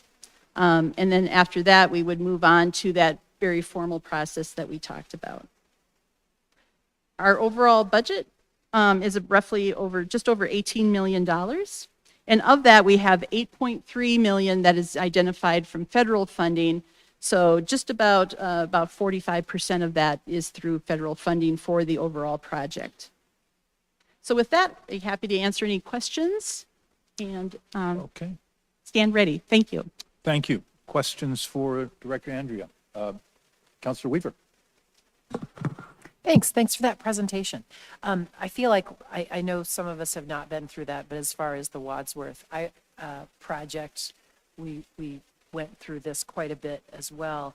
I was just curious, how many owners are you having to deal with in this project? Because I know there were just a ton with the Wadsworth thing, and I'm sort of hoping there are fewer. Quite a bit fewer. Yeah. 14 total. And that okay. includes RTD, and I believe we need an easement from Burlington Northern as well. So those two property owners. Okay, thank you. Additional questions? Counselor Dozeman? Thank you, and I appreciate just kind of the overview of that process. And do you anticipate landowners being uncooperative, and that's why you felt the need to review this, or is this just so that everybody's kind of on the same page as to the process that you're going to be undertaking? I think both. Okay. So I think we did want to kind of reestablish this for all of you, especially the newer council members. But also we think that there is at least one property owner that we may need to do further, more intense negotiations with, who may not be accepting of the project. Counselor Larson? Thank you, Mayor. It really does sound like you guys have done your homework on this, and knowing the efficiency of our staff, it will move along according to the schedule. I certainly appreciate that. If you wouldn't mind, though, I'd like to, for my benefit as a freshman counselor, step back and describe sort of the goal, the reason we're doing this in the first place. Because I understand why you'd want a bridge over the terminal station there. But the trail goes down to the frontage road and ends there, and then there's a pedestrian crossing.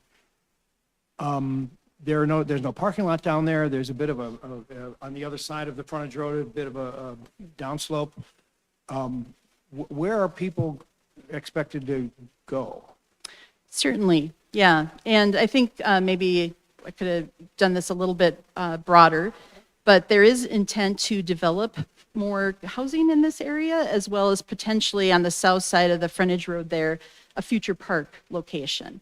So it's kind of a chicken and the egg. So if you build it, they will come. With our intent, hopefully, is that we will see a large draw, not only from those industrial people or the employees from those industrial areas where they might take the train as opposed to driving their car to and from work, but also for that future housing, both north of the station, which is already developing, and then in the southern area as well. Okay, that's the piece of the jigsaw I needed. Thank you. Thank you. Additional questions? I had one. If I recall, there's a pretty good grade drop between the south side of the tracks and the road to the bottom where the trail terminates. Do we have any issues with maintaining an ADA compliant path of travel? No, so you're correct that there is a significant grade drop.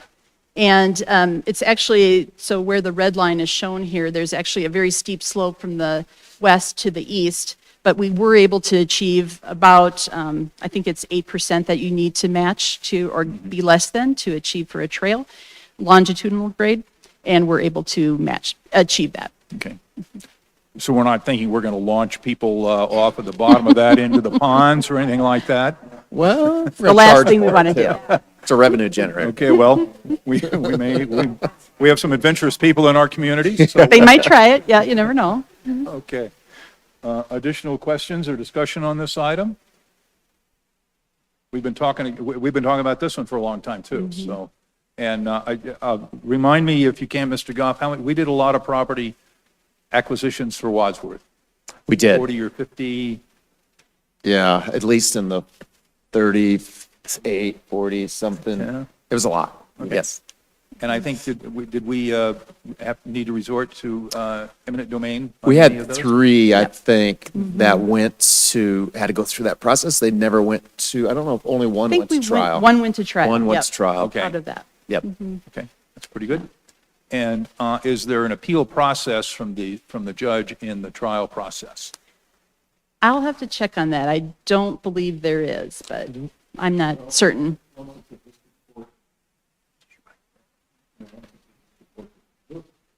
District court decision, either as a result of a trial or a commission, the appoint 3 members, becomes a district court order. I'm not the condemnation expert, Joe Rivera at our firm is, but like any other district court order, it's appealable. And I think I've seen, cases by the Supreme Court, Court of Appeals. But typically, it's all about value. There's two issues in a condemnation case. Do you have the authority to condemn? And here it's really clear because it's a public rights of way. Sometimes there are other kind of weird public uses that are quasi-public and that challenge is raised, but here there's no question. And what's the value? Okay. And so on appeal, it really would only be value, and the appellate court primarily relies on a determination of fact made by the district court. You don't have fact trials in front of the appellate court. That's why the appeals are rare, because it would have to be some kind of procedural error at the district court level that would be the basis for an appeal. So Okay. highly unlikely. All right, thank you. And Counselor Hulteen? Thank you, Mr. Mayor. Remind me on Wadsworth, the eminent domain process. If I remember correctly, this was before I was seated on council, but council did not initially authorize eminent domain as part of the negotiation process. And so the city had to go out and go through a lot of the iterative steps without authorization for eminent domain. Am I remembering that correctly? Correct. We had to come back when we knew we needed to actually take that last step of eminent domain and get approval. I think staff originally asked for that blanket approval at the beginning. So, so that just to keep things moving, so that if and when we needed it, we could just keep moving. But the council at that time asked us to come back when we got there. So, in retrospect, is there any thoughts on not having that tool and how that impacted what we had to pay for properties in the negotiation? I'm not sure. It took longer altogether, but I'm not sure that the city ended up having to pay more necessarily. But I will say that for your negotiating team, having that authority at the outset is really something nice to have in your back pocket, because there you are sitting in the kitchen, the living room, or a conference room with the property owner. And it's really kind of initial stages, but the property owner knows that you've got everything you need to carry it all the way through to the end. And that, depending upon the nature of that conversation and the person and the environment in the room, that can be helpful. And looking, it's a little bit hard to tell from the aerial, but unlike Wadsworth, we're just looking at taking just portions of people's lots and not like substantially impacting their current usage. Yes, there's not whole parcels being taken. Probably the most impacted one is this triangular portion right underneath the bridge right here. I believe this is all one parcel. Okay. So this kind of extended portion down here is the most impacted. Okay. And the trail portion, it's just a sloped area. It's not even property. It's a usable property. Yeah. Okay. All right. Great. Thank you. Counselor Dozman? Thank you. So at this point in time, you're going to move forward with this process, and at a later time, if needed, you'll come back to council to invoke eminent domain, is that Correct. correct? Okay. Yes. So most likely, that time period will be probably July, August timeframe. So we'll have a much better idea between now and then if our negotiations are successful or not. And then when we come back to council, it would be for eminent domain on very specific parcels. Okay, and my apologies if I missed this, but after this process, when do you actually intend to break ground on the project? Yes, so our intent would be with the Dr. Cog funding that we have to be out for advertisement for construction by October 1st of this year, which would mean that we're probably starting construction very late in 2024, and then continuing all the way through 2025, so late 2025 or early 2026 to be completed. And do you anticipate working through the winter season or like taking a break and then continuing? Most likely, so the bridge most likely will be built off-site and then brought in, so prefabbed off-site. So they could get started on that over these first winter months. Probably some of those other items that are early procurement, as well as probably waiting for the trail to be built until, spring, summer of 2025. Okay, thank you. Counselor Larson. Just one small thing here on, as you prepare and finalize the documents here, make sure you've got the correct reference because I believe it's 49th Place and not 49th Avenue. Thank you. Mhm. Okay, Director DeAndrea, thank you so much. That was a great presentation. We're going to move now to agenda item number 2. This is the discussion on the 2024 building code updates.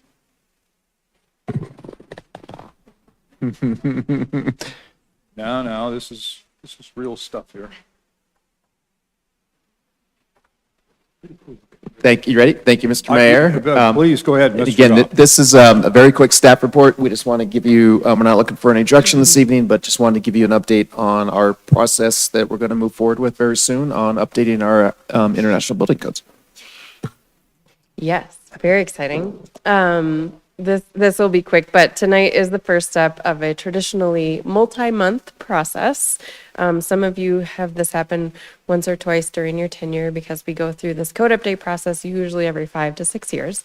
So tonight, 2 things. I wanted to give you a preview of what the process is going to look like, and I wanted to introduce you to our chief building official, Renee Mario. She's been here for about a year and a half, joined the Wheat Ridge team right before the cybersecurity outage, since that is our milestone moment for all of us. I asked her to share a little bit of her background, and then we'll run through just a couple of high notes on the code update process. Good evening, Mr. Mayor and council members. My name is Renee Mario, and I'm serving as the Chief Building Official for the City of Wheat Ridge. As Lauren said, I've been here about 18 months. Yes, I started 2 weeks before the data breach. I started with Charles Abbott Associates about 25 years ago as a permit technician. I was horrified when I realized how long ago this has been. I then went to the County of Los Angeles for about 8 years and have been back with Abbott somewhere in the 15 to 18 year range. I moved here from California about 2.5 years ago. I'm loving Colorado very much. And I wanted to say some things about my philosophy on code enforcement. I think I bring a unique perspective to building and safety. I honestly believe that building and safety is part of a construction team. We're part of their project. We're not here to stifle it, to make it harder. We're here to make it go forward as smoothly as possible and build safe buildings. That's our absolute ultimate goal. The adopted codes is the authority for technical building. However, sometimes it requires the city to look at intent versus letter of the code. Building codes, by their very nature, are reactive instead of proactive. They're written every 3 years. You can imagine the technology advancements in construction projects and techniques. So codes don't get updated until after these products have been vetted, used, proven. So that puts the city in kind of an interesting perspective because some builder may come and say, hey, I want to use this innovative product. How do we do that? So then it's my job to evaluate and make sure that it's meeting the intent of the code and that it's safe. And then once we decide that, then we can approve it.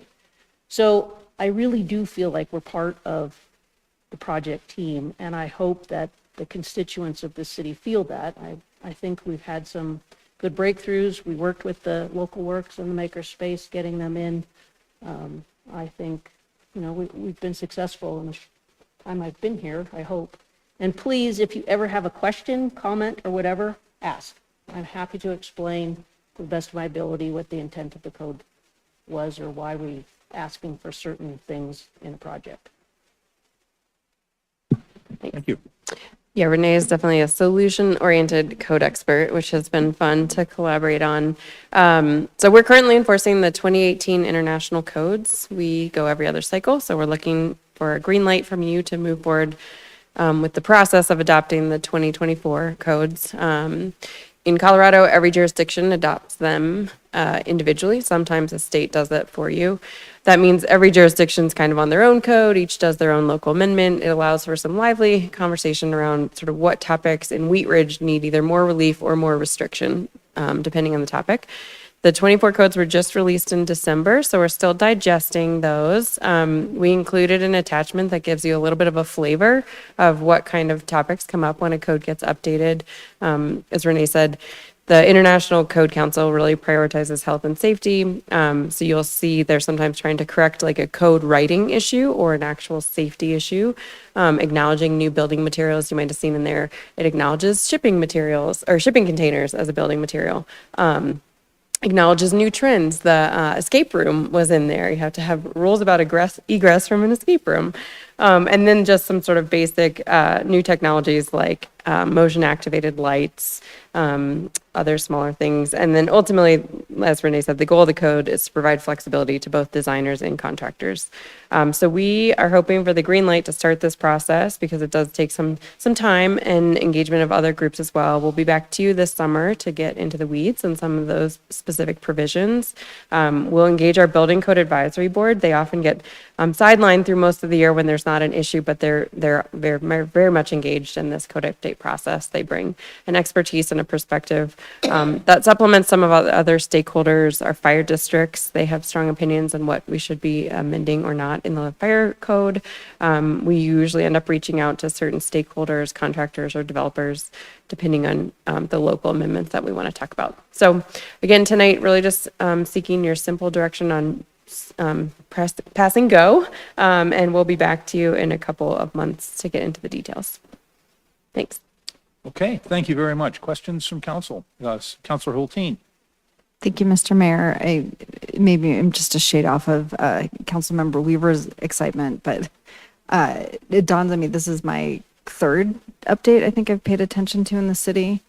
I've had several reminders tonight how long I've been paying attention in the city because it's my second Parks and Rec master plan. One request for consideration, you have a list of stakeholdering, and I would love for you to consider sustainable Wheat Ridge, and that a lot of code amendments are really in line with what we're trying to accomplish through our sustainability efforts. And we just today, the mayor and I met with the contractor who's working on our sustainability plan update, and a lot of the goals and ambitions that really are targeting greenhouse gas emissions come through our building standards as well as electrification of our transportation system. So it would be great to involve them as well in that development of what we're looking at and what we'd consider for amendments. Yeah, thank you for bringing that up. One of the other plans we are doing in this year's Choose Your Adventure in Wheat Ridge is the Sustainable Action Plan, and Renee is part of the internal staff team supporting that effort too, so we can make sure we're in lockstep. Their completion date will likely align with our code adoption timeline, so hopefully they complement each other. Yeah, thank you for bringing that up. Councilor Dozman. Thank you. So with the 2024 updates just being released, how likely is state legislation or other factors potentially going to change that? That's a great question. There are a couple bills at the legislature that we're tracking that are kind of one-offs, like regional local amendments, I would say. They're not, they probably could have come up in any year, not specifically in response to the 2024 I codes.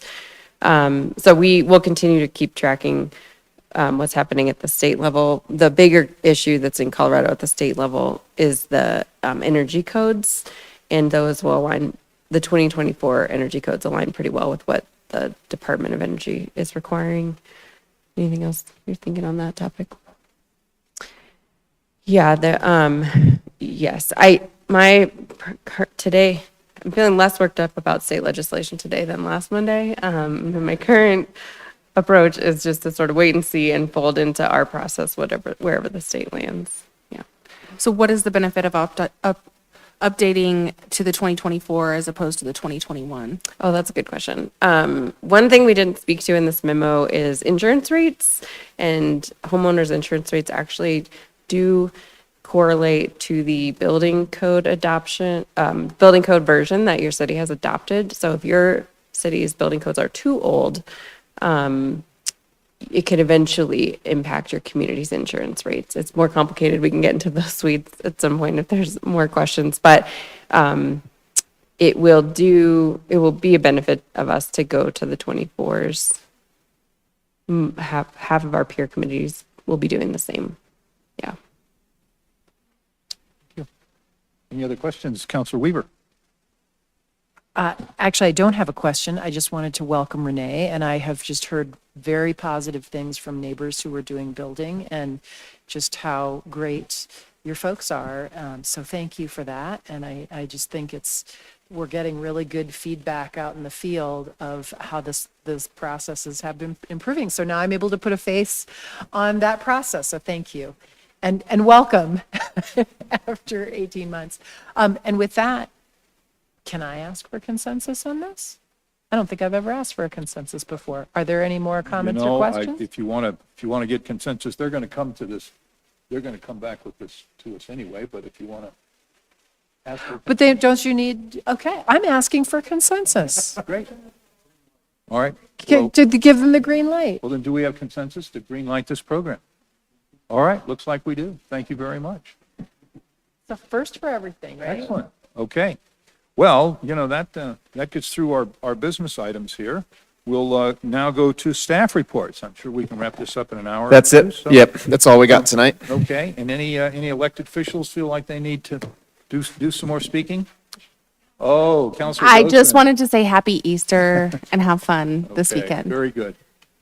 I'll echo that and say thank you all for sticking around for this meeting. We will stand adjourned and see everybody back here next week.